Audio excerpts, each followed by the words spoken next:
let programs do it. He's not going to let police do it. He's not going to let politics do it. He wants the church to do it. Amen. Because God is a jealous God, and he will not give his glory to any other entity. When they say this city is going to be changed, they're not going to say the police did it or Donald Trump did it or this president did it. No. He wants them to say Jesus did it. But if Jesus is going to do it, he has to use you. Amen.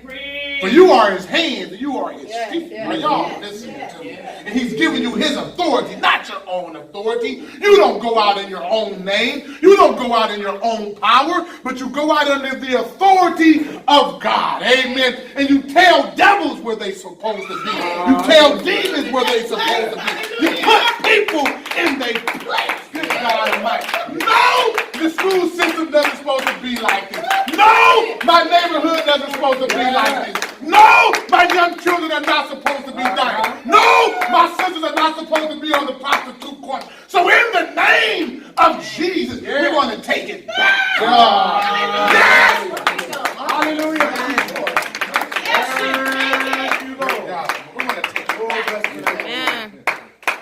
So Jesus has set up in Galilee. This is his headquarters. This is the same place when Jesus resurrected and died. He told his disciples, and he told the women, tell my disciples, meet me back in Galilee. And he's in a wedding.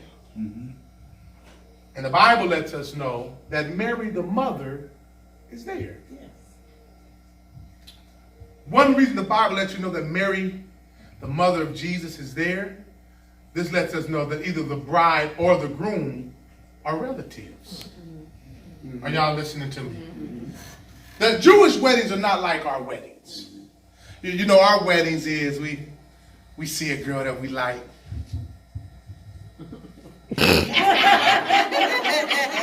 What's up, little mama?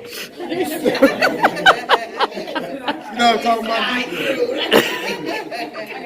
I seen you worshiping God from afar, and I said, ooh, if anybody can love God like that, I want to be around. Nah, I still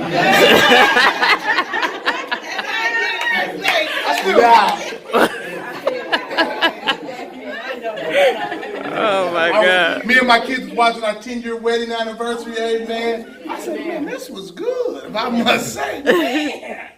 But anyway, we have an introduction, and then from the introduction, amen, they like each other, and from liking each other and falling in love and staying on the phone all night not saying anything, amen. What you doing? You hang up. No, you hang up. You hear the breathing. Y'all know about that, amen. People been in love in here. That's good. I falling asleep on the phone. And then from that, he proposes. She says yes. And they start planning the wedding. And then they pick the date and they pick out, amen, who's going to be the bridesmaids and the best man and the maid of honor, and what colors are we going to have. It's fall. Let's go with some fall colors. Some earth tones. Amen. And then they have about about an hour and a half ceremony. Hour and a half being a long ceremony for weddings. Amen. Amen. And then after the hour and a half ceremony, amen, they have that 4-hour, 5-hour party, amen, with DJ Ron. You spend, amen. He DJing, amen, all that good music. Amen. I would say Step in the Name of Love, but R. Kelly's not popular anymore. That's what I was mad about that. I was mad about the whole situation, the women and all that. But I was really hurt, amen. I said, Lord, we can't even step in the name of love. R. Kelly all in the party, everybody's good. I'm tripping now. They took away our music. Good God Almighty. That's our talk in the house now. And then after that, of course, they go back and have their honeymoon, and they come back and get to work. And we're married. Let's pay bills. We live in the Bay Area. It's hot. And that's it. But the Jewish wedding is not like that. The Jewish wedding first, amen, the man picks who he wants to marry. the wife really has no say-so, amen. Back in those days, he said, Daddy, I want to marry her, amen. And he has to, once he picks his bride, he journeys to get her, but he does not journey empty-handed. He actually has to give the father of the bride what we call a mohar, amen, which is he pays for his bride. And of course, the more he pays, the more he is in love with her. Are y'all listening to me, brothers and sisters?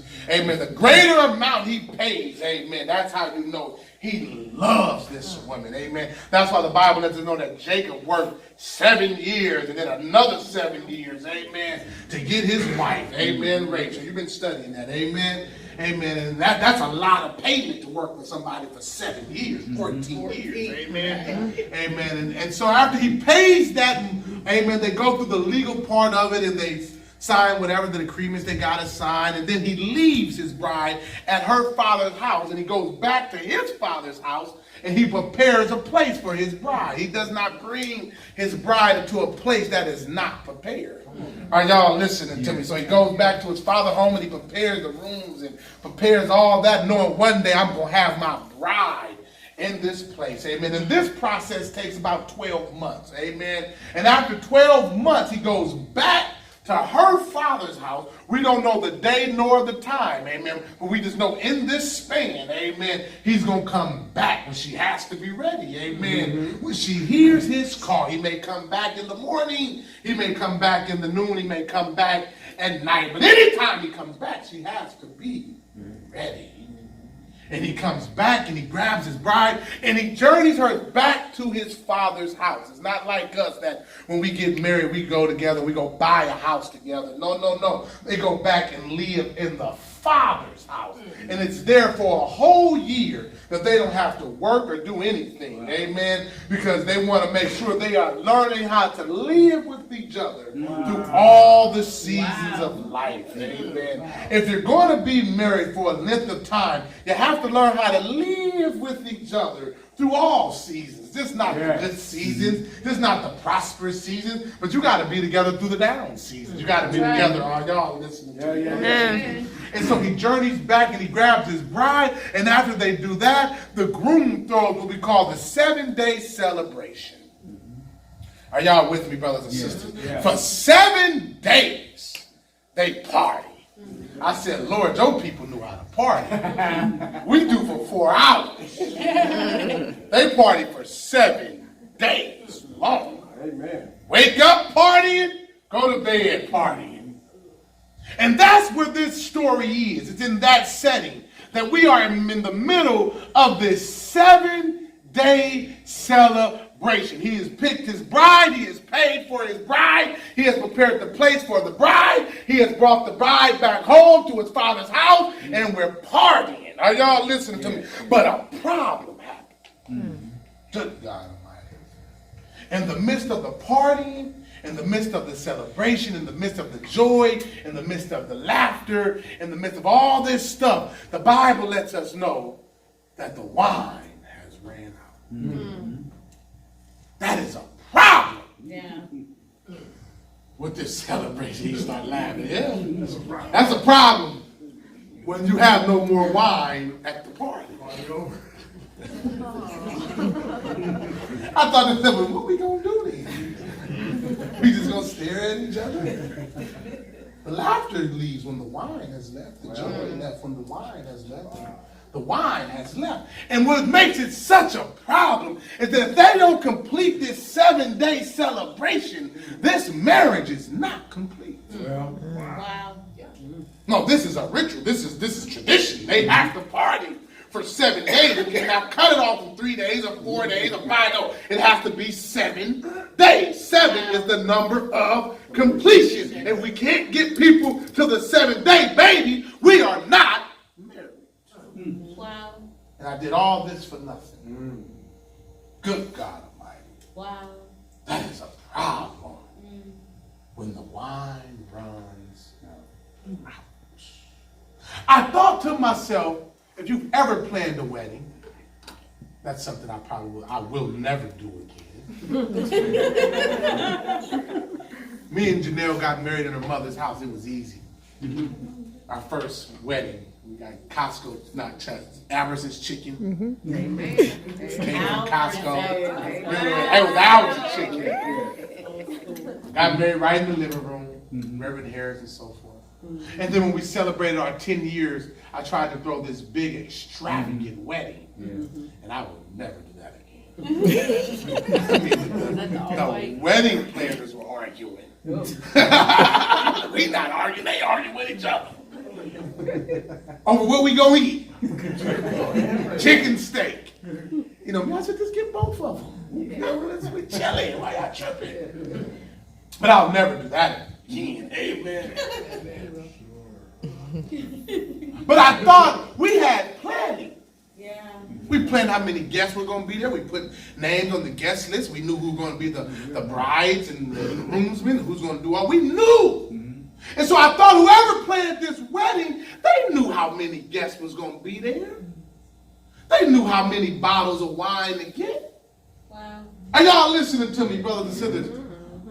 But with all the planning, the wine still ran out. Wow. I want to let somebody know, I don't care how well you have your life planned. In the 20s, I'm going to do this. In the 30s, I'm going to be this. In 40, I'm going to be this. At 50, I'm going to be this. At 60, I'm going to do this. At 70, I'm going to let you know, there's something going to happen that you do not have. Come on, say that again. That's right. Are y'all listening to me? God let me know somewhere somebody either drunk too much Yeah. or somebody is stealing. You know, in these those, you look like a couple bottles. But somewhere there's been waste. Because I planned for this amount of guests, I bought these amount of bottles. How do we not have enough? This is my special day. I will hold nothing back. Buy as many as you need. We have to complete this 7 days. But still in the middle, the wine ran out. Good God Almighty. If you've ever been married for a long time, you will understand, or any type of relationship for that reason, you will understand about wine running out. I wish I could say that me and First Lady, for the 18 years we have been married, amen, amen, that every day we were just walking through the tulips and waking up with the birds chirping and how you doing, baby, this morning, and you know, but I can tell you, no. In 18 years, we have experienced a season of the wine. Wow. We don't show you guys that. We come in and we smile. And my kids will barely even know it, amen. But we know what it is to be married and no wine. I'm sure she woke up one morning and said, Lord, what did I do? Who did I marry? And there was days I just showed up at the house because that's where my socks was. Don't laugh too hard.